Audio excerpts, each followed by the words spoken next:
What's up, everybody? Welcome to Clock Management. I'm your host, Justin, and as always, I'm joined by Perry. Justin, I gotta apologize. I forgot your birthday. Yes, you did. In Yeah, fact. but in my defense, how do you expect me to remember it's your birthday when you never age? Thank you. Thank you.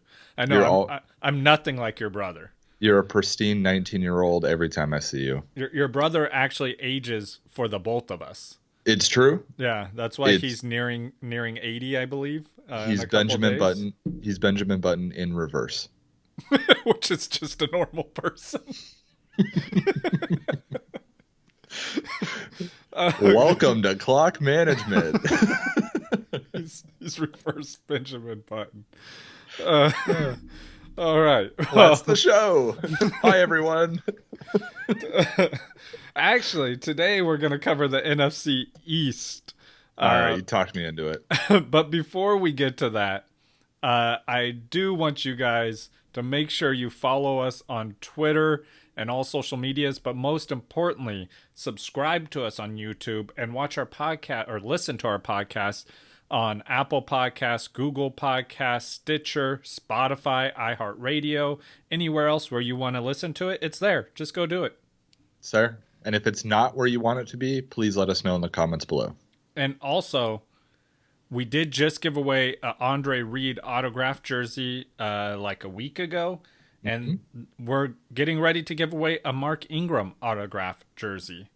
So I ran a poll. Mark Ingram won because that's what everyone voted for. So if you voted for it, make sure you leave a comment so you can be entered to win. Yeah, and if you didn't vote for it, make sure you leave a comment so you can be entered to win. And make sure you get your vote in next month for the next, because I'll put up a new poll every month. You guys vote which jersey you want. Right on. That's awesome. We should probably shout out our sponsor today, Justin. That is a great idea. I want to shout out Fantasy Go. It's a great app that you guys could grab where you can hire your favorite analysts to basically set your lineup for you if you want to, or you can just ask them questions and communicate directly with them. So you don't necessarily have to let them do it for you, but you could just get their input on your team. Yeah, I can't tell you the amount of times I've been sitting there, Saturday night, Sunday morning, bouncing back and forth between two players. Who do I start? Who do I sit? It'd be really nice just to reach out to like one of my favorite experts and be like, hey, here's my situation. Fill it in for me, man. What do you think? It's pretty invaluable. I mean, if you do that, I'm going to set it so you lose because we're probably playing each other in that league. I know. You're going to have me start Darius Geiss? Only if it's after week 4 with the news you're about to cover. Oh, boy. All right. You ready to jump into some news? Let's do it. All right. So jumping into the news here. The NFLPA did vote to have no preseason games this season. The NFL is not in agreement at the moment. They're going to try and come to terms on that. Whether or not we'll have any preseason games, who knows? Whether or not we'll have the season, who knows, right? Yeah. I actually put a tweet up semi-joking about this. No preseason. Darius Geiss' stock goes up. That's at least 4 games he's playing this year. Yeah, for sure. Yeah, I saw that. So Darius Geiss, #1 running back overall for the first 4 weeks. What else do you need to know? Wrap it up right there. My point is that without the preseason games, I think it's going to be harder for us to evaluate rookies, how much work those rookies are getting. The lack of work that they're getting in the preseason is sometimes kind of telling to the fact that they really want to save them for the regular season. So this is going to be a weird fantasy season, especially as an analyst. Right. So, yeah, they're like, oh, is football not hard enough to predict for you already? Here, try this. Yeah. Some non-fantasy related news really, really quick here. The team up there in Washington that I have been referring to as the team in Washington for a long time, a lot of other people refer to them as the Redskins, will be having a formal evaluation of their name and strongly considering a name change. about time. Am I right? Yeah, and what's crazy is last year during this time of year, because it Mhm. comes up every year, Yeah. Snyder, the owner, had said that he would never consider changing their name. Yeah. And a year later, he seems to be considering Considering changing their it. Yeah. name. In fact, he wrote a letter saying he was. Yeah. I think that right there, what you just said, Justin, leads me to believe that there will be a name change coming down. So curious to see what they come up with. Let's move back into some Kind of fantasy scared. into some football related news here. So if you did not see, Patrick Mahomes got paid. Big payday for Patrick Mahomes. 10 years, $503 million. Yeah, this year a $38 million increase from what he was going to make. Yeah. 477 million guaranteed.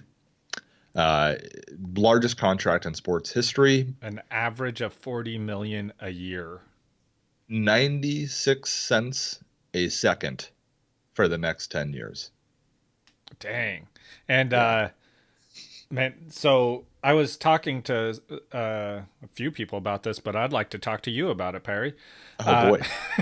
So I think like in the near future, this contract is going to hurt their team because Yes. it's crazy big. Yes. But 10 years from now, 40 million won't seem like a lot for a quarterback, I don't think, a year. But also, I don't think he plays 10 years before he gets a contract extension because at that time, he'll still be, I think, 35, which is still young enough to keep playing. So I think they'll extend him a few more years before he gets to the end of the contract, which again will hurt the team. Assuming that, he stays healthy and has a great career, as I think most people are assuming he will. I assume that he will be a good quarterback.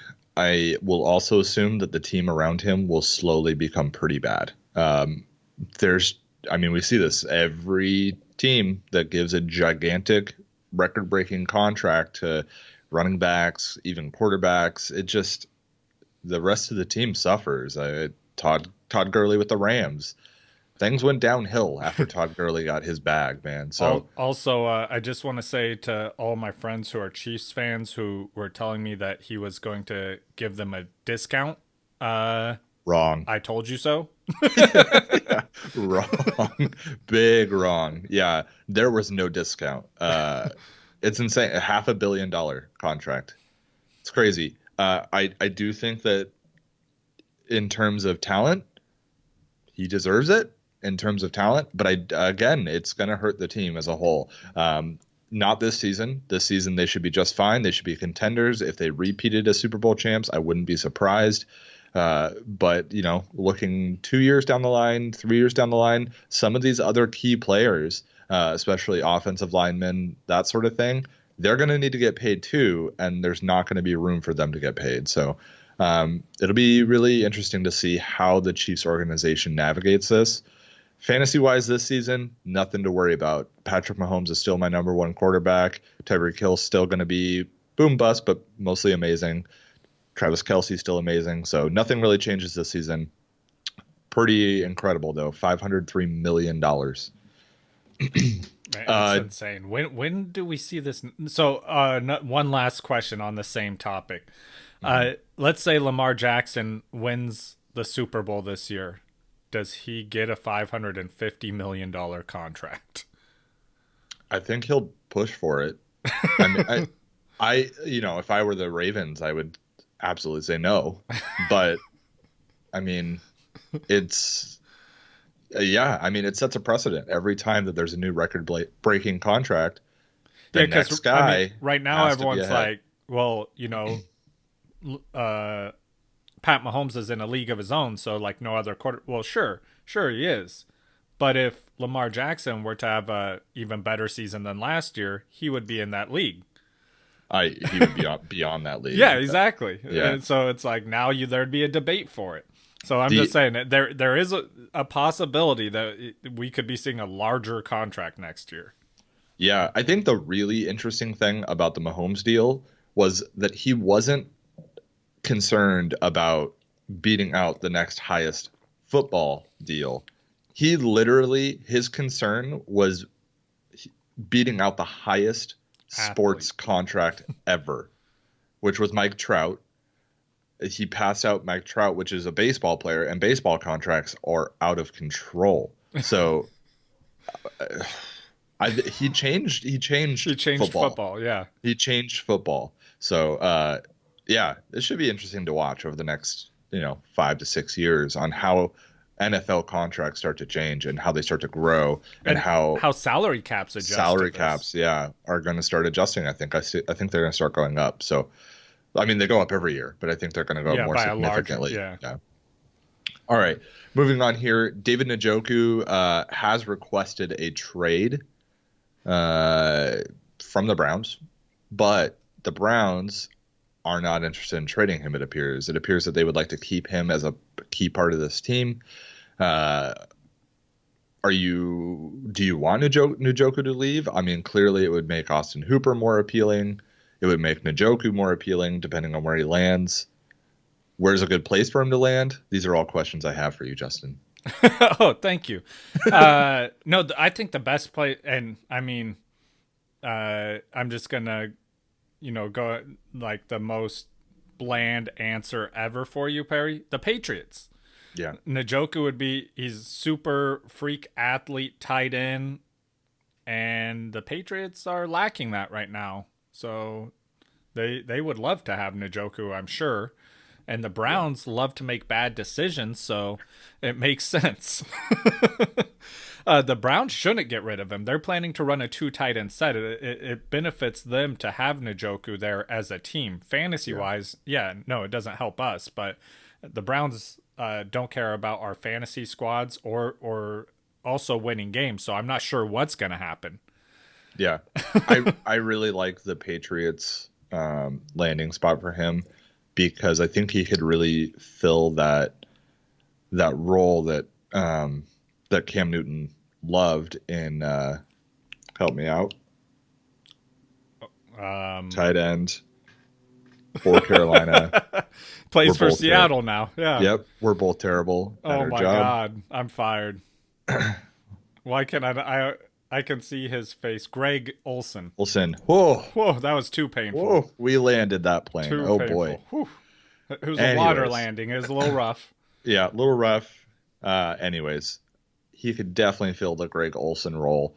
Cam Newton likes outside receivers and he likes his tight end. Slot receivers haven't really been his thing. And Julian Edelman isn't. That's why I'm not so hyped on Julian Edelman. I think a lot of people are getting a little overhyped on Julian Edelman. And maybe Cam Newton changes his game to focus those slot receivers more, but I'm not going to start banking on that happening. I think having a high impact tight end there, that would get me more excited. Absolutely. You're curious to see where you're not stoked about Matt Lacoste? No. Curious to see where this plays out. I'm starting to think that Njoku will just remain a Brown because, like you said, the Browns want to keep him. There's no gain for them unless they get some insane offer like a first-round pick or something. So moving on here, there are reports coming out of Chiefs camp is that Damian Williams is doing very, very well, and they're really hoping that he can make a big step forward. Now, CEH is very high on draft boards. CEH has extreme hype right now. The reports of Damian Williams taking on a larger role than he did last season. Remember, he should have probably been the Super Bowl MVP. Yeah. So I was saying that during the game. Yeah, I think that at the very best right now, going off of what I'm reading here, the very best I could hope for is a 50-50 split in terms of CEH, at least early on in the season.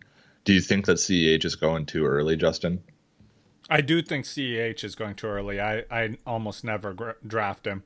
But I think CEH, I think he'll see more snaps than Damian Harris will, but not by a large, not by Damian Williams. Yeah, sorry. thinking about New England still. Damian Williams will, but not by a large difference. Like, I don't think it's going to be like a 20-80% difference. I think it's going to be like a 55-45, like super close.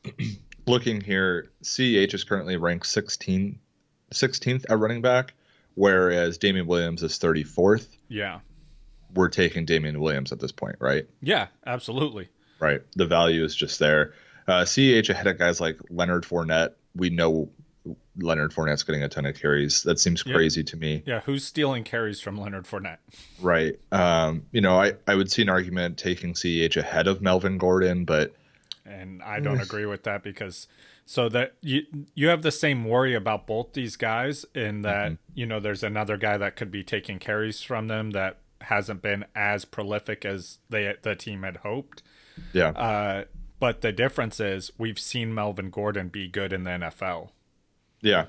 I think I would take Melvin Gordon. I think I would, but I think it's a little closer there than, say, Leonard Fournette. Leonard Fournette's a no-brainer for me. I would definitely take Leonard Fournette over Damian Williams or over CEH personally. I'm like, I think we'd all take him over Damian Williams. Yeah, and then I kind of wanted to talk about Jonathan Taylor just really quick because I think these two guys are going to be compared for a long time here.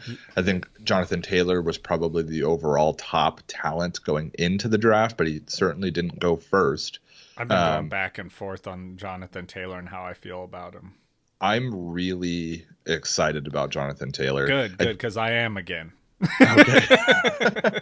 I truly believe that Marlon Mack will not be a gigantic factor come like week 6.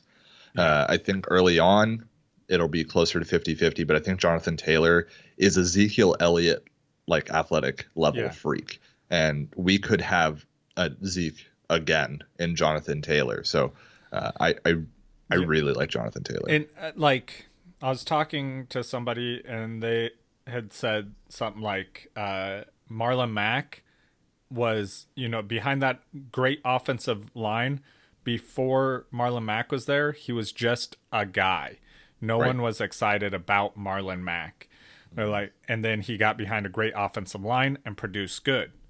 Right. Now you have a guy who everyone loved in college. Everyone is expecting this guy, like you said, to be Zeke-esque. Mm-hmm. And now he's coming in behind a fantastic offensive line. And throwback to Zeke coming into the NFL. I am hyped on Jonathan Taylor again. I want him on my team. Yeah, so real quick, A, B, Jonathan Taylor, CEH, which one are you drafting? Jonathan Taylor. I agree. Okay. Moving on here to some Zach Moss. I don't know. Banter, coach speak here. Zach Moss is going to fill the Frank Gore role in the Bills offense, reportedly. Frank Gore ended the season with 599 yards, 2 touchdowns, 166 touches.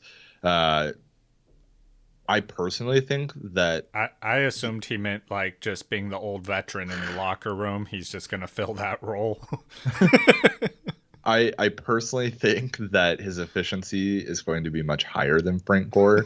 I hope so. Whereas the touches, I think might be kind of accurate. Around 165 to 175 touches, but I think he'll finish with closer to 800 or 900 yards as opposed to that 600-yard mark, and probably a few more touchdowns. I just think that that's how it's going to play out. So I see a lot of people being I think the touchdowns might be a little bit probably about the same, just because they like to give the ball to Frank Gore inside the 10 zone, and I think that you might not do that with the rookie, because I think that was the issue last year, is they didn't trust Singletary in the 10 zone. Maybe. We'll see. I could see Zach Moss scoring more than 2 touchdowns.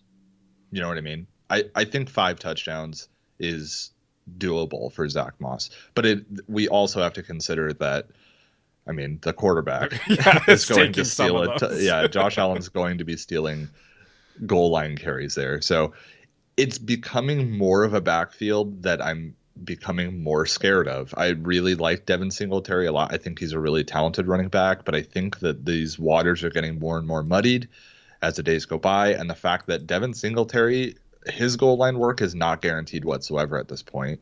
I mean, what you're saying, I hope that's true. I hope that they start to trust him more and give him more goal line carries. But I mean, Zach Moss is more suited for that sort of work. So yeah, he is.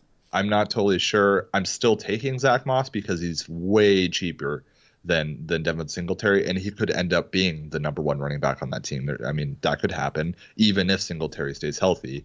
But if Singletary gets hurt, I mean, Zach Moss is incredible rest of the season. So, and I have to spend a lot less on him. Antonio Brown news, man.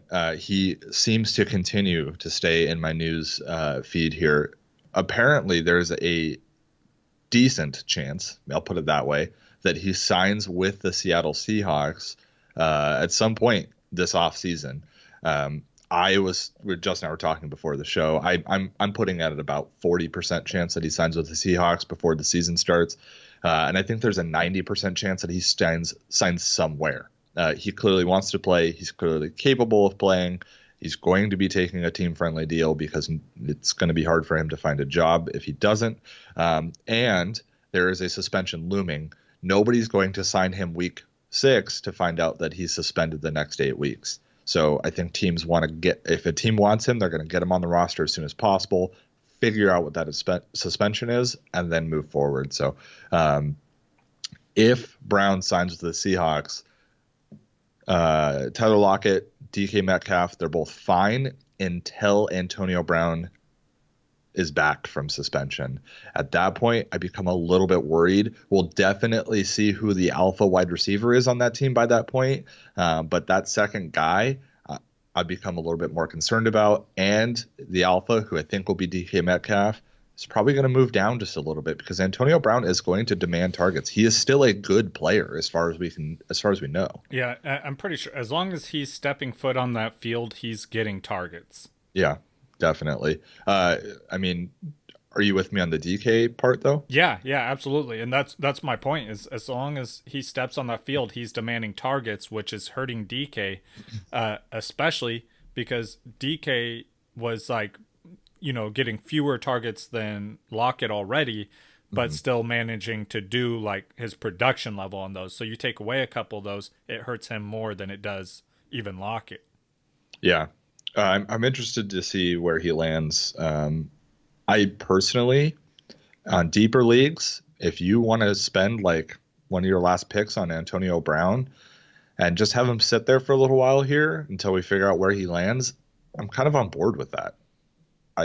I don't think that's crazy, especially in a deep dynasty league. I own him in a dynasty league, and I'm just leaving him on this bench because it's like a 15-player bench.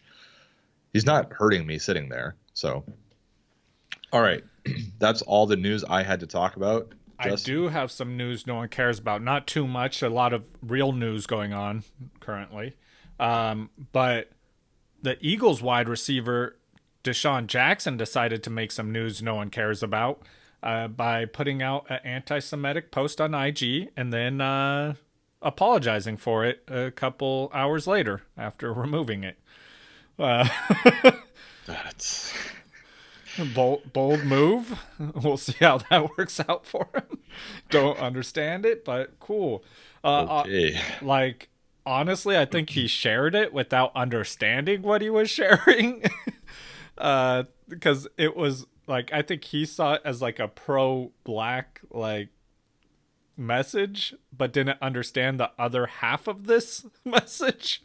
At least I hope so for his sake. And he didn't actually mean that, but I mean, cool. Another reason for me not to draft him. Maybe a few too many concussions going on. Right. In that brain. And then back to news no one cares about. That's a little on the lighter side here. Again on social media, though, Dawson Knox makes over-the-shoulder catch while on a jet ski. Oh, I did see that. Yeah, pretty amazing. Man, these football players, while they're quarantined, their training is just getting crazier and crazier. Yeah. At least it sounds like Dawson Knox knows how to use a jet ski properly. I think a couple weeks ago we reported Lamar Jackson running into a jet ski that wasn't moving. So Dawson Knox is better at jet skiing than Lamar Jackson. I'm saying it right now. Bold take. Yeah, bold take, hot take right there. But hey, man, Clock call him like I see management, him. bringing the news that matters. All the Call him like I see him. all the NFL related jet ski news you could want here at Clock Management. That's all Next the news t-shirt. no one cares about. Clock management with a jet ski on it. Yes, that's gonna be the top seller. Why is I'm there a buying jet all ski of on your them. on your fantasy football T-shirt? You don't know? Oh, obviously you haven't been listening. Yeah, I'm sorry. come on. Welcome to the management team, buddy. All right. Now that tangent's over. Yeah, we could get into the NFC East. Yeah, so we're going to talk about that team up there in Washington, soon to be renamed. First, I think we're going to go team by team here, and Justin and I are going to have kind of an open forum about it. I honestly want your feedback on how you guys think this went, better or worse than the way we have been doing it. Trying something a little bit new today. So we're going to cover an entire team first. So we're going to talk about Dwayne Haskins to start here, the leader of the team. Still needs to prove himself, Justin. Did not have a very great start to his career last season. Didn't have a horrible start, though. No. Finished with 7 touchdowns, 7 interceptions, played just over half the season. So, I mean, slow production-wise, but didn't get a lot of volume. Yeah, and which is kind of odd because, we expected them to be throwing the ball a lot as they'd be losing. Oh, and they were losing. Yeah. They were definitely losing. But we also didn't expect Adrian Peterson to continue to be Adrian Peterson. I'd like to look back at some of our episodes. I feel like I told people that he would be relevant. Yeah, but I mean, I don't think anyone expected him to be as relevant as he was. He was Guy's got bills to pay, dude. Yeah, he was startable. Startable. So with Dwayne Haskins, he only compiled more than 30 attempts one time. That amounted to 214 yards, 2 touchdowns, and 1 interception. Not a hot day, not something to be super excited about. He only had a 54% completion rate that day, or completion percentage. For his entire season, he had a 58.6 completion percentage. That's not good. And there's some talented wide receivers on this team too. Yeah, and I think that every receiver on this team is hurt by his lack of production as well. His deep ball completion percent is 28th overall in the NFL. So there's by my calculation 32 quarterbacks. So that's not good. Yeah, I think Dwayne Haskins for me. He's a low end wide quarterback. Quarterback 2 in 2 quarterback leagues with an upside of mid quarterback 2, middle of the pack quarterback 2. I do think there'll be some improvement from him this season. I believe that. I think he's got talent, but in terms of him being truly fantasy relevant in anything but super flex in 2 quarterback leagues, probably really not the case. Probably not in a very good spot with your quarterbacks if Dwayne Haskins is startable for you or you have to start him. Ideally, he's your 3rd quarterback. Yeah, exactly. I completely agree. I will say I think the coaching change helps him. Yeah. And also something that a positive from him. Again, I agree with you. You want him to be our quarterback 3, so don't think that I like him after giving you a positive stat about him. But he was the 17th best quarterback while under pressure, which for a young quarterback, that's really good to be able to do that, because a lot of times that's where you see those young quarterbacks really do bad. So he was around the middle of the pack in the NFL. So I expect him to improve some. Yeah, as primarily a pocket passer, that's a good quality to have to be able to perform under pressure. But being a pocket passer and not being really good means that you're not very good for fantasy. Yeah. So moving on to the wide receivers on this team, Dwayne Haskins throwing to these wide receivers. Number 1 guy here, Terry McLaurin. I think a lot of people are really high on Terry McLaurin. I personally think he's incredibly talented. I'm excited about Terry McLaurin, but the Dwayne Haskins production automatically slows down Terry McLaurin. I mean, there's no doubt about that, right? Yeah, it has to.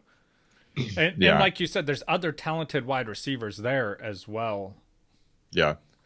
I think he finished last season 93 targets, 58 receptions, 919 yards, and 7 touchdowns.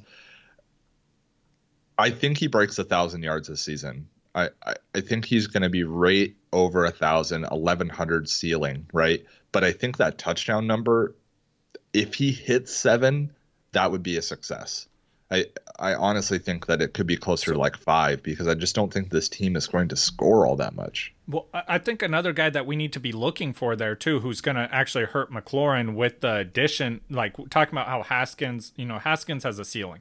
And then when Maclaurin was the main guy there for the majority of last year, another guy that came in late though is Steven Sims. Yeah. I love this kid. And like he started out, his snap share at the beginning of the year was single digits, 9% of snap share, 7%, 8%, 2%. Then the last 3 games, you see it go up 64, 79, 70%. And then also his targets increased as well. So then you see him getting 8 targets, 10 targets, 11 targets, and multiple catches in all these games as well. And so I think he's being undervalued as Maclaurin's being overvalued. Yeah, I agree with that. I think Steven Sims is a really nice late round dart, right? I think it's borderline not even a dart. I think that there's definitely some guaranteed workload here. I just don't know if there's guaranteed production yet, right? Yeah. So that's why it's kind of in question. But you're paying almost nothing for Steven Sims, and you could end up getting something pretty great. Terry McLaurin, you really have to pay for Terry McLaurin. You really have to.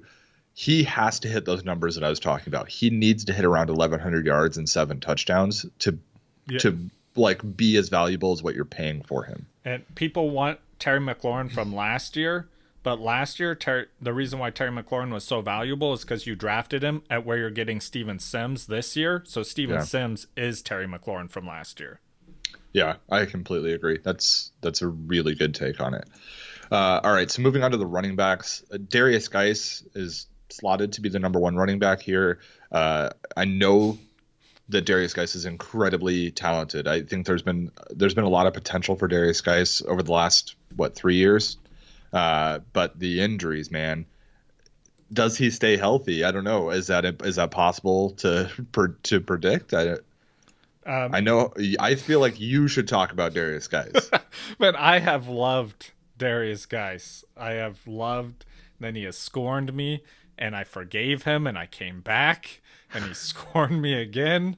And like, I want to love him again because, like, that, like you said, he's Adrian Peterson getting older, which, I mean, he found the fountain of youth, so he could be completely relevant again.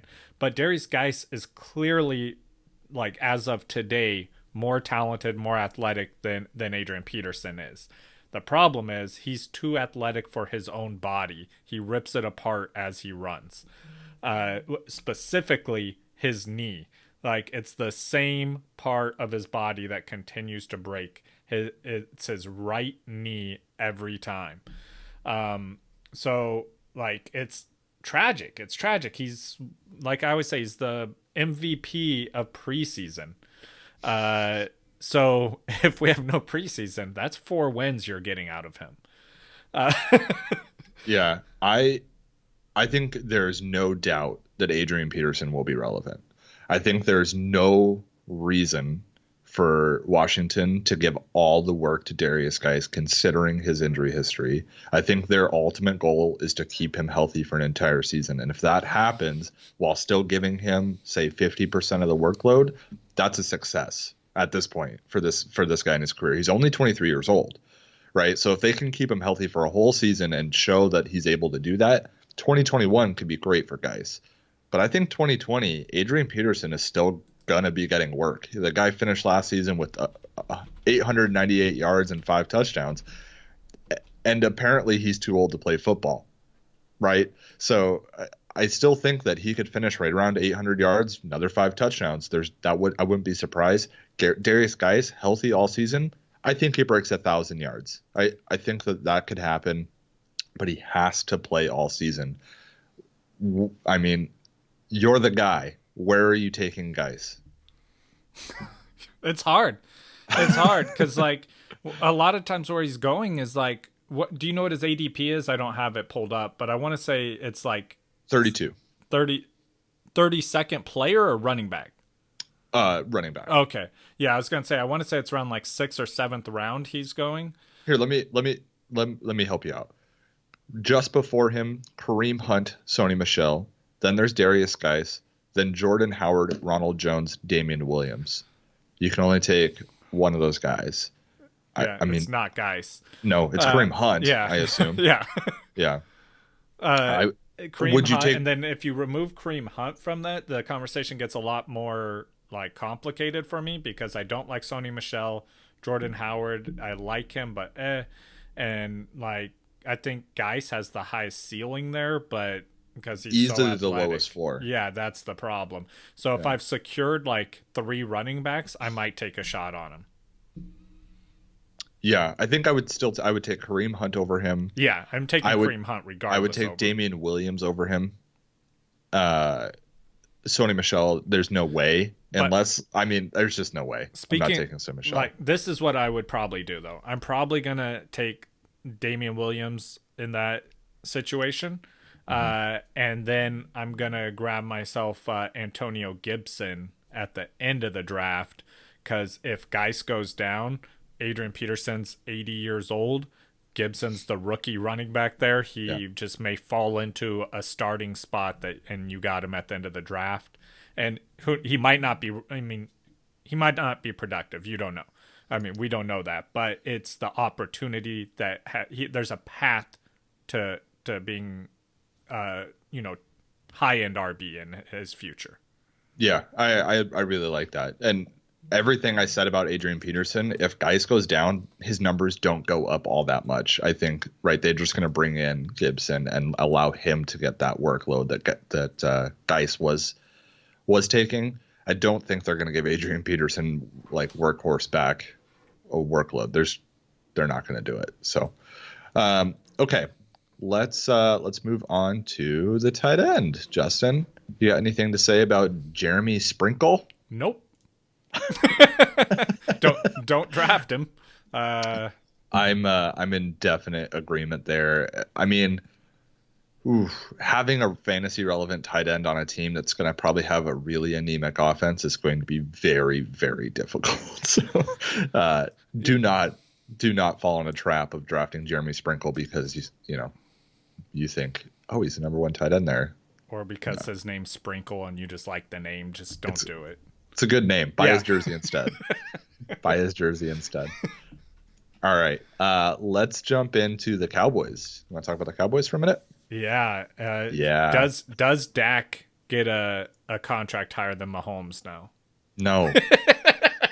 No, he definitely shouldn't. I think that would be so bad.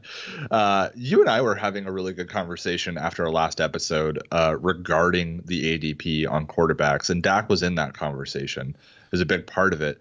Currently, Pat Mahomes is number 1, followed by Lamar Jackson. Dak Prescott, number 3. Russell Wilson did pass Kyler Murray, though, and then it's Kyler Murray at 5, Russell Wilson at 4. Is Dak Prescott worth the 3rd overall quarterback? No. He's my 4th. So he is my 4th as well. So yeah. I don't want to be like, no, absolutely not. It's a hard no when I have him 1 spot below. But I feel I trust Russell Wilson more. Absolutely. And I think it's hilarious that we have like the same 3 or 5 quarterbacks, I believe, in a row. Yes. In our rankings. Yeah. Because that normally is not the case with us. But yeah, no, Russell Wilson definitely more because he's done it consistently over time and behind a much worse offensive line than Dak has. So it's to me, it's shown that he's the reason why they're successful compared to Dak has been successful with an amazing supporting cast. Yeah, and I think that Dak's 2019 was an outlier season. And I think if you just start looking at outlier seasons and that's how you predict fantasy output, you're just chasing production. You're not predicting production, if that makes sense. Finishing with 4,900 yards last season, that's over 1,000 more yards than he's ever finished with in his career. It just, what do you have? 30 touchdowns. That's 8 more than he's ever had in his career, or 7 more than he's ever had in his career. It just, I think Dak's super talented. I think Dak is going to have another great year. I think Dak is probably going to throw for 4,400 yards, right? They're going to throw the ball a lot. We know that. But finishing at 4,900 yards and 30 touchdowns, he might hit 30 touchdowns, but there's no way he gets close to repeating 4,900 yards. I just don't see it happening. Yeah, like you said, it's an outlier. It's not what he's made his career doing. So obviously, I don't think anyone is not expecting regression there. And I do believe that they want the ball to run, or want to run their offense through rushing the ball in Zeke's hands. So I think that's going to lower his numbers some. I still think he's going to be completely viable starting option and a great quarterback for fantasy, just not quite what he was last year. Completely agree. Let's jump into the wide receivers really quick, Justin. This is a serious question. It's not an ADP who would you draft question. It's who finishes better, Amari Cooper or Michael Gallup? I'm going Michael Gallup. I'm getting closer to that. I think Michael Gallup might be a higher finishing fantasy receiver than Amari Cooper end of season. Yeah, I've done a bunch of like mock drafts with other people like in the industry and stuff, and like where we're doing them live all together, and like people take Amari Cooper super high. He's actually gone down ADP wise since where he was a couple months ago. But they would take him, and then like 2 rounds later, I would grab Gallup, and I would be like, oh, look, I just got the Cowboys' number 1 wide receiver 2 rounds after you got their number 2. Here's a very interesting list of people going behind Amari Cooper. Odell Beckham Jr., A.J. Brown, Allen Robinson, Adam Thielen, Juju Smith-Schuster, DJ Moore, Calvin Ridley, Cooper Kupp. I would 2 of those I'm okay with, and it's debatable. I mean, yeah, I think I'd rather have Odell. I would. I would rather have A.J. Brown. I would. I'd rather have Allen Robinson. I would. I would definitely rather have DJ Moore. Yep.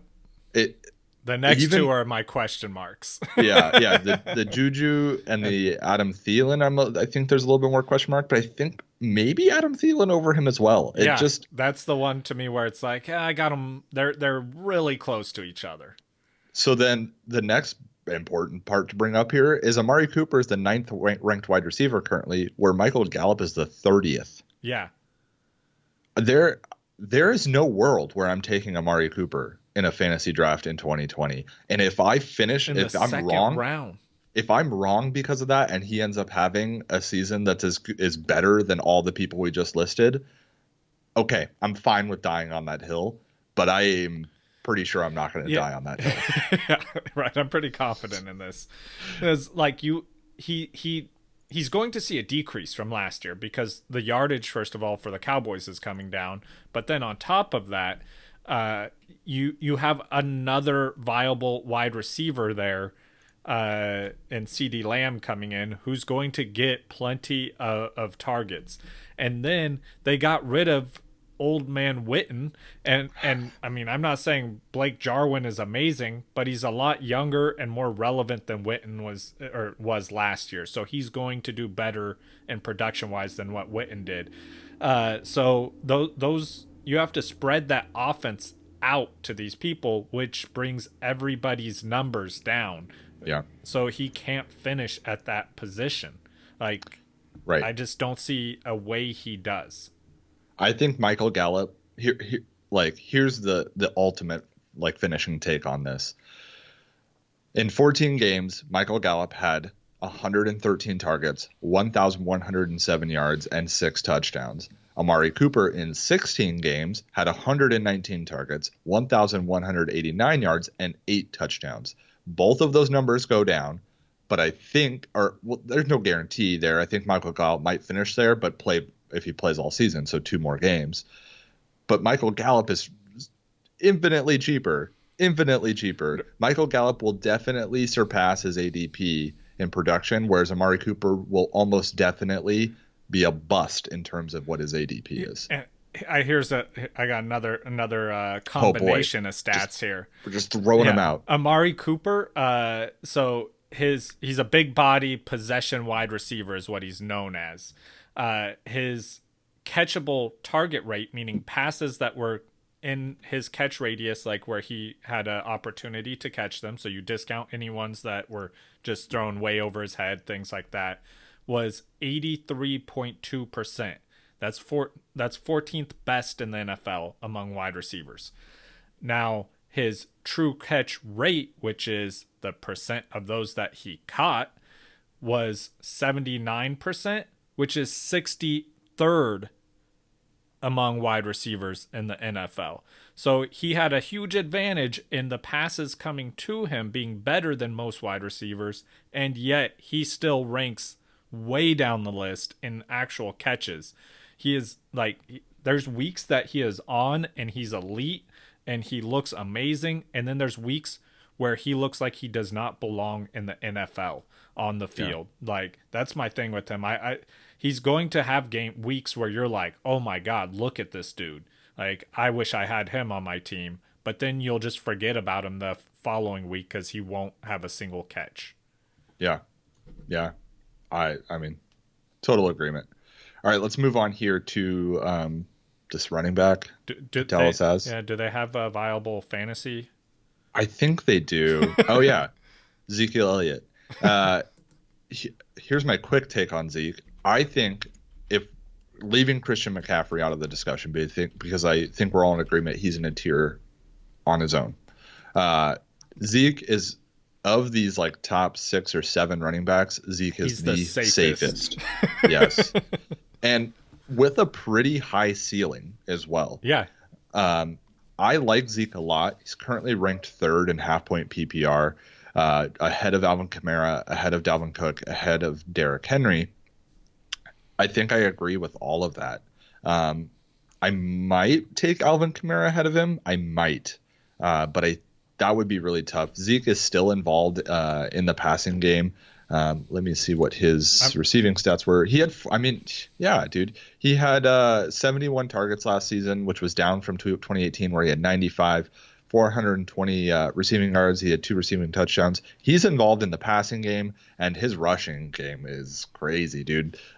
He's constantly tickling 1,400 yards. So CMC was by far number 1 in the red zone, or in the 10 zone. But Zeke was actually number 1 in the red zone for touches.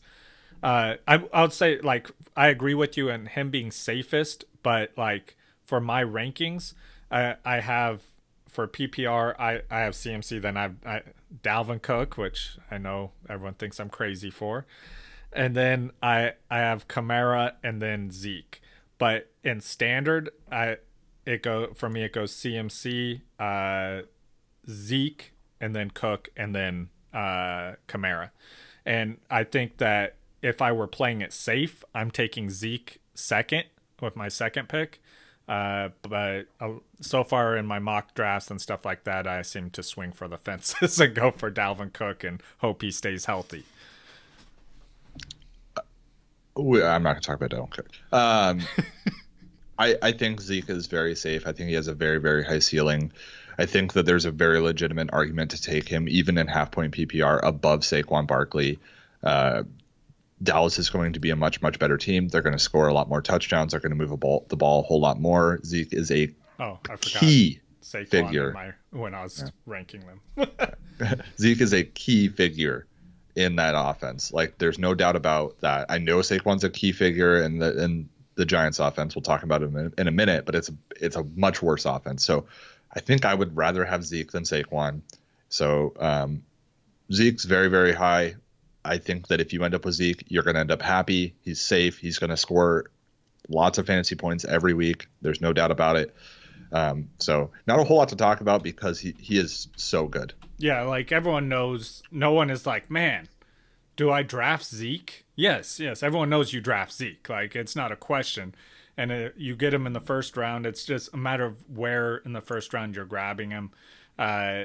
If you have any pick after the first pick, it's completely okay to grab Zeke. Yeah. No one's going to think you're crazy or anything like that. Okay. Moving on here real quickly. Blake Jarwin filling in the role that Are that you the old man. as excited as I am about Blake Jarwin? No. I mean, I think Blake Jarwin is going to outperform his current ADP. On a scale 1 to 10, how excited are you? I'm a 4. Okay, yeah, so you're exactly as excited as I am. Yeah. I think that he will outperform his ADP. I do not think that he will crack the top 12. End of season top 12. There will be weeks, of course, where I think Blake Jarwin scores 2 touchdowns randomly and he will be a top 12 tight end. I don't think you need to draft Blake Jarwin. I don't think you need to pretend like you're playing 5D chess here and you're outsmarting everybody by grabbing the Jason Witten replacement.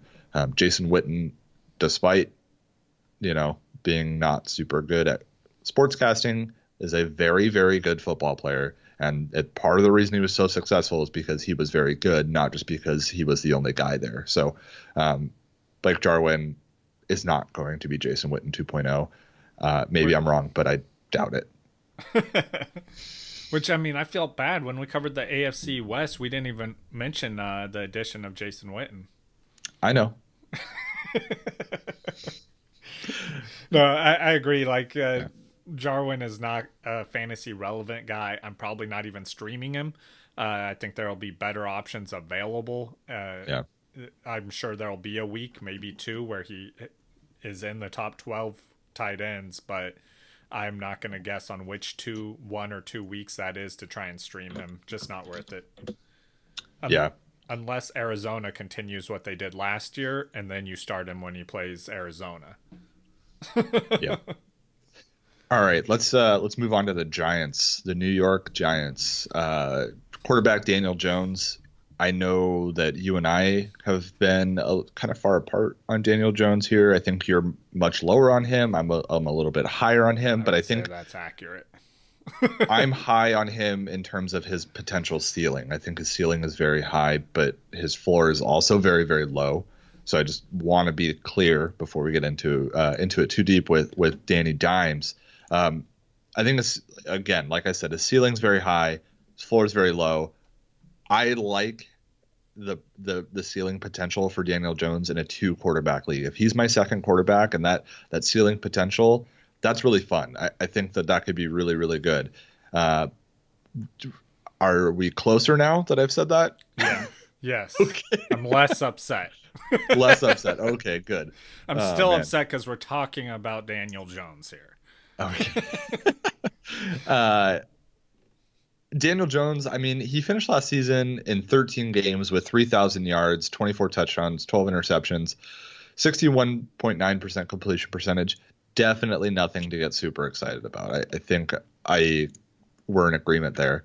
I think where my excitement comes from is he had 3 games where he threw 4 touchdowns. He threw 4 touchdowns twice. He threw 5 touchdowns once. Maybe you can make an argument that carried his season, but the potential is there. Saquon is a wonderful weapon that can really inflate, Daniel Jones's fantasy value, right? Like unnaturally inflate it. And the fact that he has like 2 or 3 pretty good wide receivers. There's no number 1 receiver there. There are a bunch of number 2 receivers, but there's some talent on this team. It's not a good team. I don't think they're going to win a lot of games, but there's some talent here. Yeah, so I think, like, I say this all the time about the Giants wide receivers. It's a wide receiver core full of number 3 wide receivers with a number 2 wide receiver in there in Darius Layton. Okay. Which I think that helps him a lot. But with Daniel Jones, I think, like... I'm sorry, let me clarify. When I say number 2, I mean like as in on a team number 2, not fantasy number 2. So I think Sterling Shepard, Golden Tate, Darius Layton would be a solid number 2 on any team. I think Golden Tate was a number 2 a few years ago. Okay. Corey Coleman was a number 2 a decade ago. Like Slayton, I think is a solid number 2. Like I think he's on the verge of a 1, but is a number 2 still. So I love Slayton. But the rest of the guys there, Sterling Shepard he was bottom tier number 2 material at one point. And so I don't know if he still has that. So I feel like he just has not taken a step forward. And I feel like we've been waiting for that step for a long time. Yeah, exactly. I'm done waiting on it at this point. And so now that's why I say, like, I feel like these are number 3, a team full of number 3 wide receivers at this point. And then Darius Layton, who's on the verge of number 1, but I don't think he's quite there yet. But he did show that he has talent last year. But my problem with Daniel Jones is, like, he doesn't throw the ball deep. He doesn't throw the ball accurate. And he does, and then he fumbles the ball. Like, these are not good qualities for a fantasy quarterback. Like, you need to stop doing that. He fumbled the ball 18 times last season. That's ridiculous. If he was a running back, he'd be out of the XFL. Because, I mean, a coach will bench a running back for weeks if he fumbles the ball in a game. But as a quarterback, you can fumble it 18 times? That's out of control. I think the fumbles worry me less than the completion percentage. I think the completion percentage is a more viable concern. I think the fumbles are something that you can really work on. And then my biggest concern is his yards per attempt. Like how 6.6. Yeah, how are you throwing it 6.6 yards per attempt and you're still inaccurate? That's the concern. Like, I get it if you're Jameis Winston and you're throwing the ball 40 yards down the field, that's hard to complete. Would you let's think of a comparable quarterback to compare him to. Maybe Josh Allen, right? They both Daniel Jones runs the ball a little bit, right? Yeah. No, he doesn't. Yeah, hardly a at all. little bit. He did 274. He started to, yeah.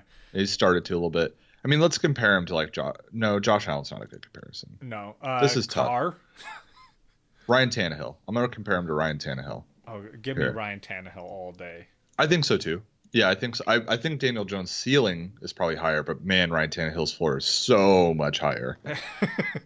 But completion percentage, 64.4%, yards per attempt, 7.3. A lot of people would say that Ryan Tannehill is kind of like a safe game manager, but even he has a higher yards per attempt. So and he rushes more.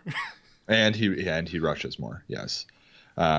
So that's what I'm saying. Like I see people drafting Daniel Jones in a 1 quarterback league, and it's frustrating. Like, I just don't understand that. I'm definitely not on board for that. I'm definitely not on board for drafting him in a single quarterback league. In fact, there's quite a few people that are going behind him that I'd rather have. I mean, Ben Roethlisberger, probably, I mean, they're very comparable in ceiling for me, right. But I think Ben Roethlisberger's ceiling is more likely to happen than Daniel Jones. I feel sick to my stomach if I'm looking at drafting the 2 of those guys. Yeah. But then, I mean, Cam Newton, any season that he's played 16 games, never finished below 5. Baker Mayfield, Ryan Tannehill, I mean, Jared Goff, Joe Burrow, Kirk Cousins. So I think there's not too many of those guys that I would not take over Daniel Jones. So I think looking at it that way, I think you're right. The ceiling is very interesting. It's very intriguing. I mean, if Daniel Jones finishes a top 12 quarterback in fantasy, I wouldn't be surprised. But it could be carried by, a few really huge games where he's really mediocre. Otherwise, that doesn't win you fantasy championships. So probably avoid Daniel Jones. Yeah. Let's move on to the wide receivers. Let's finish talking about them here real quick. We spoke about Darius Layton. I think that's the guy that we want on that team, correct? Yeah, that's the one guy I really like. Yeah. Sterling Shepard, it'll be his 5th year in the league. We've been waiting for this breakout to happen. I mean, you can argue in 2018 when he had 872 yards on 107 targets that maybe that was his breakout. But if that's his ceiling, it's not, I mean, stream maybe, right? Yeah. Depth. We talk about depth with COVID and everything. This might be a good depth roster spot late in the draft. Just roster Sterling Shepard there in case you have to start him. But I think that's as far as it goes for me. Golden Tate, kind of the same situation. Super deep depth pick. There's probably better options though than Golden Tate. So yeah, and Darius Layton's ADP is currently at 100 overall. So I think that's good value for him too. Like you're not drafting him to be a starter on your team. yeah, But like I said, if he could continue to progress, like because he has in the past, which is why I like him, just watching him get better and better. So if he could continue doing that, he could be startable on your team. do any of these receivers? Is there a 1,000-yard receiver on the Giants this season? I think Slayton will. You think he will? Okay. Yeah. Okay, cool. Moving on to Saquon. Saquon Barkley, I mean, generational talent, right? I mean, it's been said 100 times. He's incredible. 2018, he had 1,300 rushing yards, 11 touchdowns. He had 721 receiving yards with 4 more touchdowns. This guy is the most important, most valuable player on this team, hands down. Got a little injured last season, worked his way back. I think he came back too early personally. Luckily, it worked out for him, but he clearly wants to be on the field. Saquon Barkley is probably the only other guy at running back that has the potential to be the number 1 overall, in my opinion, assuming he plays all 16 games. I think Saquon's the only guy that has the potential to beat CMC as I look at it right now. Do you agree? I don't. You don't? No. Like I keep hearing people with this debate on because some people actually have Saquon as their number 1. Just to be clear, I would never take Saquon above CMC. Yeah. Ever. But this why I don't agree with this because like the Giants, they're coming off a pretty rough season last year, and then they just switched out their head coach. So we have an unproven commodity there in Judge. And then their defense was a bottom 12 defense, which I mean they're going to be throwing the ball a lot. Saquon's a great pass catcher and all, but obviously this benefits wide receivers more so than running backs. But he's still going to get his. He's still, like you said, generational talent, so he's still going to be able to produce regardless of that. But I do think that it makes him not as productive as if they were just feeding him the ball constantly. You don't think they're going to feed him constantly? Well, I mean, consistently, yeah, but it's not going to be like if they have the lead and they're just, all right, this time we throw the ball to Saquon. This time we hand it off to Saquon. Okay, this time screen to Saquon. Like, just keep short passes moving the ball. They're going to need to get the ball down the field sometimes and throw it to Slayton and things like that. Also, I think that you will see Dion Lewis, who they signed, sprinkled in there a tiny bit, which because he's definitely a better backup running back than they've had in previous years. And he can actually I think he will get the ball a little bit, not a lot. I'm not trying to tell you that he's going to kill Saquon Barkley's value. Just I think this is another thing that slightly brings him down just a hair for me. I still love Saquon, but these are the reasons why I don't think he can compete for those CMC numbers. Well, so I mean the CMC numbers. I don't expect Christian McCaffrey to have another 1,000 season. No, but even what I'm expecting from CMC this year. Okay. I guess we are going to have to disagree there. I think Saquon is the only guy that has a chance of beating Christian McCaffrey out as a number 1 overall, but it's just a chance. I'm not saying that it's going to happen or I expect it to happen. I definitely want Christian McCaffrey over Saquon. There's no doubt in my mind. And I might not even take Saquon 2 for all I feel like there's a much higher risk with Saquon being on a bad team, coming off an injury last season that could happen again. There's no doubt about it. But he's just so good. He's so good in every aspect that, yeah, I could see it happening. Well, and also I think their O-line has improved since last year, the Giants, but they're still a work in progress and young and so I think that's just another thing why I can't commit to it. You know what I mean? Yeah. But I say all these like negative things, but I have Saquon as my number 3 running back.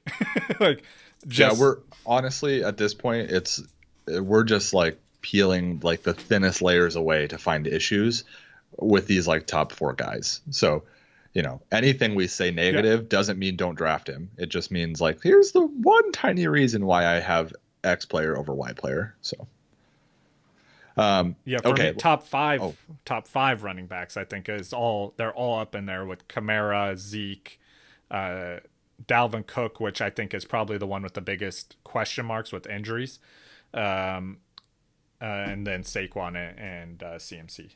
Mm-hmm. All right, let's move on to Evan Engram, tight end. Finally, a fantasy relevant tight end that we actually need to talk about here. Evan Engram coming into his 4th season, all with the Giants, hasn't been able to play a full season yet. Evan Engram. I think a lot of people are very hyped on his talent, me included. I think he's a very talented, his potential is very, very high. But 15 games, 11 games, 8 games, it's going in the wrong direction. Yeah, and that's my issue with them. Like, you have to grab him first of all, you have to get him in like the 6th round with his ADP. Mm-hmm. So like that's another concern, especially because I'm a big proponent of only getting one tight end in your draft. I'm not getting a second backup tight end to start for a week. But with him, you're not starting that backup tight end for 1 week. It could be half the season or more. So I would rather get a tight end later in the draft that I am more confident will play the whole season, so that I can fill that other draft spot with, or that other spot on my bench with depth. Yeah. He's currently being drafted at a ceiling, and there are very few players that I'm willing to draft at their ceiling. So, I mean, Evan Engram will not end up on any of my teams, unfortunately, because I'm not willing to take him at his topmost potential, because that's just silly putting that much value into a player. I don't think he plays an entire season again. I just don't. There's just so much risk here, and I don't understand why everybody's willing to like commit to that level of risk. Tyler Higbee at 8, 1 pick below him, you're getting him a much later round. And as far as I'm concerned, he's safer at this point. So I would probably take Tyler Higbee. I mean, Jared Cook is there, Hayden Hurst. I mean, Austin Hooper, if Njoku were to leave Cleveland, Austin Hooper obviously probably move up boards. But yeah, I'm not taking Evan Engram, unfortunately. Yeah, but I'd even rather wait till the end of the draft and grab a tight end that's left. Noah Fant, right? So, Evan Engram will not be owned by me. If you believe in Evan Engram playing in a full season, then you should take him. Because if he plays a full season, he's going to be right where he's supposed to be, in my opinion, right there at tight end 7 or higher. But I'm not willing to commit to bet that that's going to happen. All right, man. We got one more team to talk about. Are you ready? I'm ready. Why don't you start it off this time? Okay, that team is the Philadelphia Eagles. I mean, obviously we got to start with the head of the team, the quarterback situation there, talking about them, which is Carson Wentz. Threw for a career high 4,039 yards last year, along with 27 touchdowns, 7 interceptions, 252.4 yards per game, and had 243 rushing yards and had 1 rushing touchdown, ranking 10th in rushing amongst NFL quarterbacks. As I talked about Neal Jones, an area of concern with him was also fumbles. He had 9 fumbles last year. Also, you have to bring up his injury history. He's been injured. Is it every year of his career? 2016, he played all 16 games. Okay. 2017, 2018, he played 13 and 11 games, but then he played all 16 last season, just did not play the playoffs. Yeah. Which, I mean, he was injured. Mm-hmm. Yeah. Yeah. So that's. But I don't really care if he plays in the playoffs when I'm talking about fantasy. But, no, not at all. But it's a concern as it's an injury that adds up on his body. Yeah. Yeah, definitely. Yeah, and so I think that's a concern with him. Personally, how do you feel about his injuries, Perry? Like, is this something that you take into account with him? It definitely, and mostly because I have the luxury of picking almost any other quarterback around the spot and expecting around the same amount of production. I mean, Drew Brees going behind him, Tom Brady going behind him, Matt Ryan one spot ahead of him, Aaron Rodgers all the way down to 12. It's like, man, I don't know if I'm willing to take the risk for Carson Wentz. Yeah.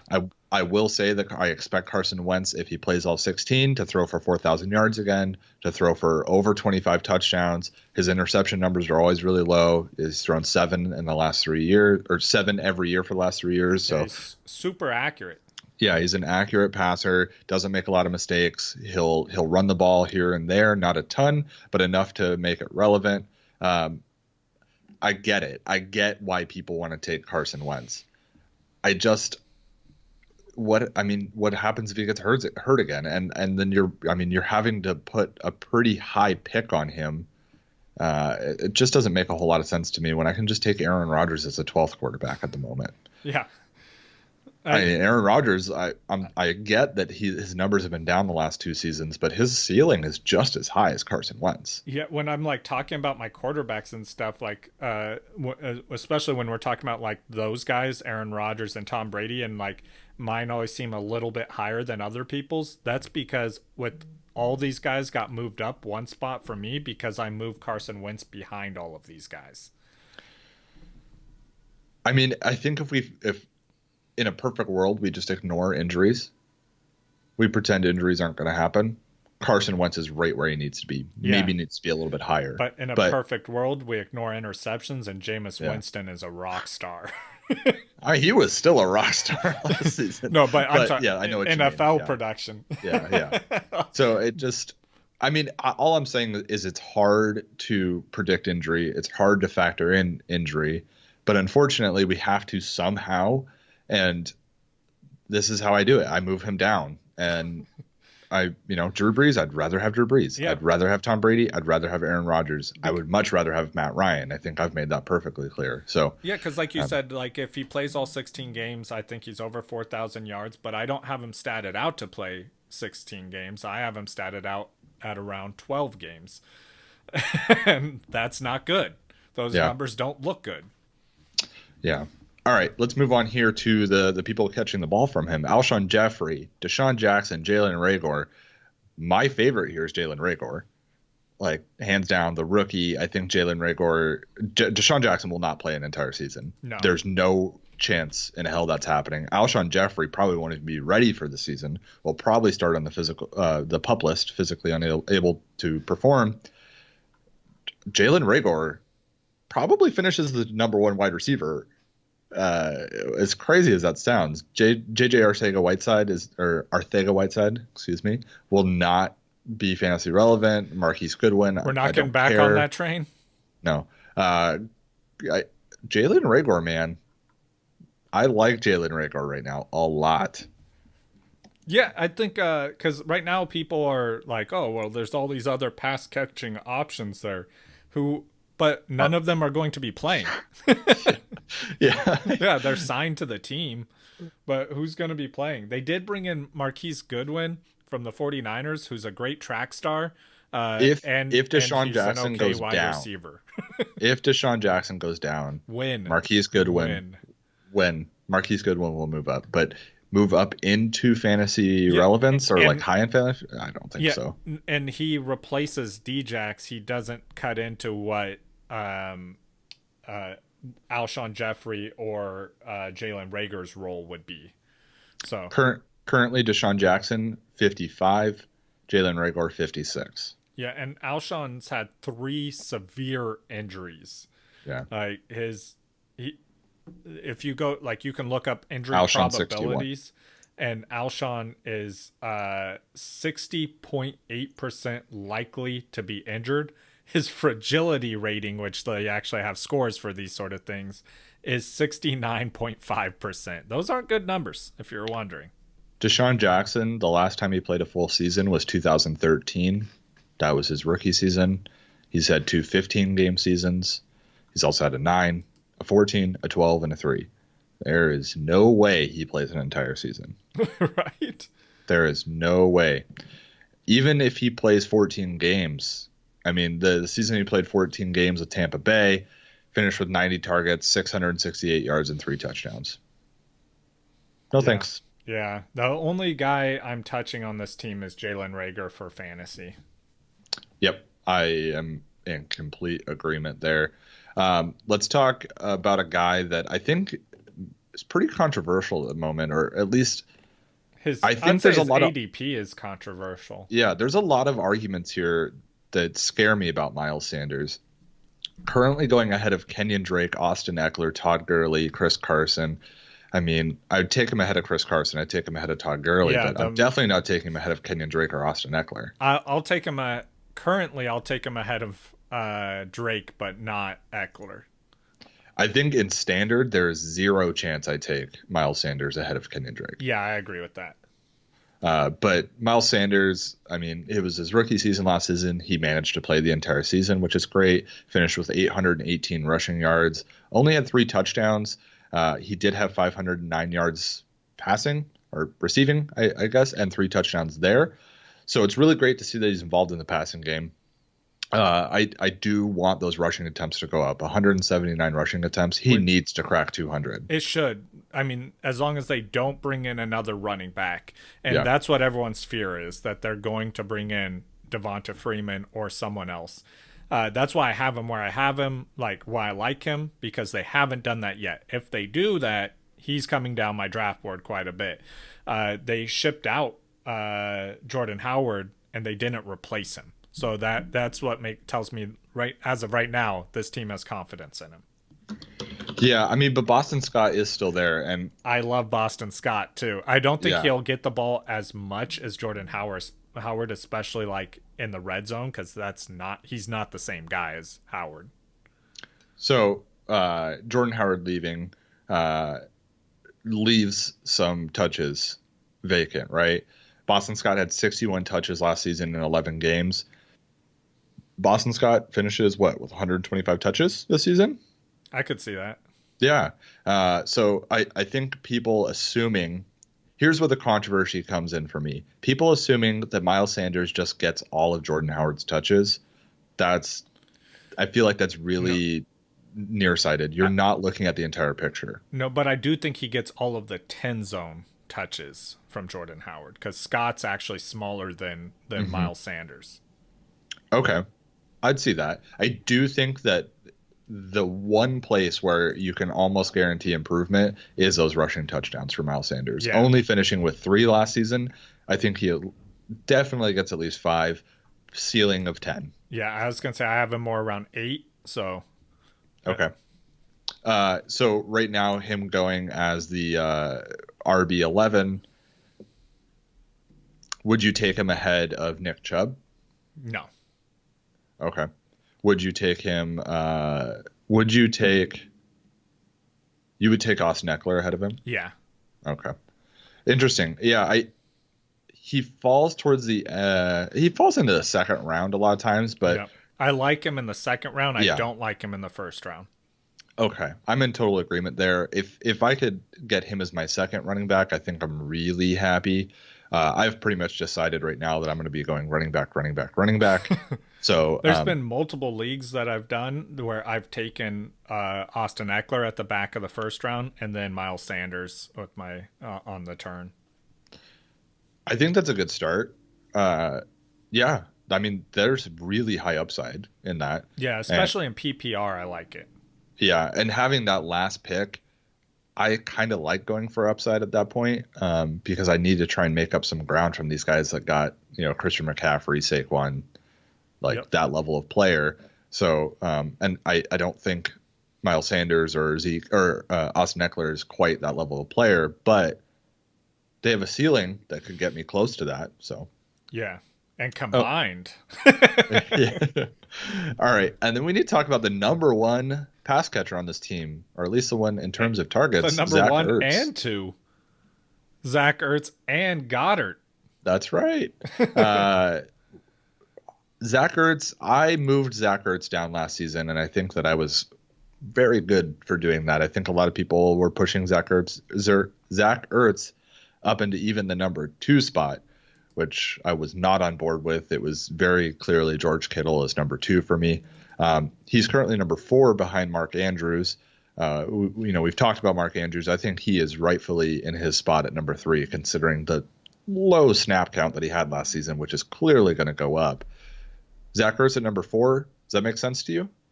Yeah. I've taken him there before in some. I like Zach Ertz. Like we said, the pass catchers there are kind of bad. Mm-hmm. So he's got a good quarterback that's accurate, that can get him the ball down the field. Goddard's there, which, oh my God, I would love it if one of these guys left, because they're both so talented. Mm-hmm. Zach Ertz finishes, though, in 2019, he is the 5th tight end. 2018, he was the 3rd tight end. 2017, the 3rd. And 2016 is his rookie year, the 8th tight end. That's great finishes. He, with 88 receptions, 900 yards, he's a great option. It's just Goddard's going to get some of those as well. So, it brings him down a notch from being able on his ceiling, I think, from being able to finish as a top tier tight end like he used to, as in that Kittle and Kelsey range. But yeah, I would say tight end number 4 is completely doable for him. Who finishes higher right now, Darren Waller or Zach Ertz? So if I'm picking between them, I'm taking Darren Waller because of the ceiling. But I think Ertz is safer. Ertz is definitely safer. 112 targets, 106 targets, 110 targets, 156 targets, 135 targets. There's no way he finishes below 120 targets this season. So I definitely safer Zach Ertz.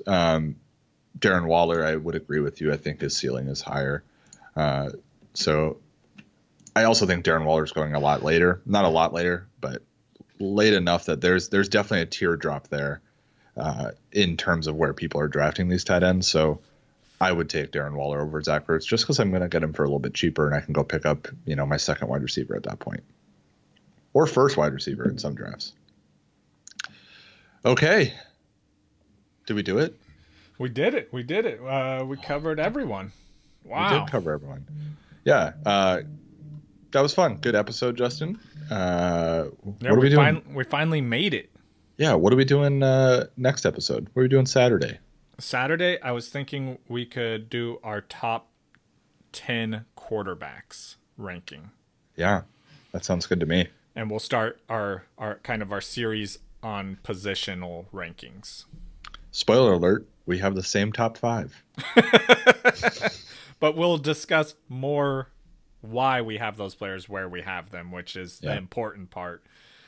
Give you guys the information you need to win your fantasy leagues, which is really why we're here. Right on.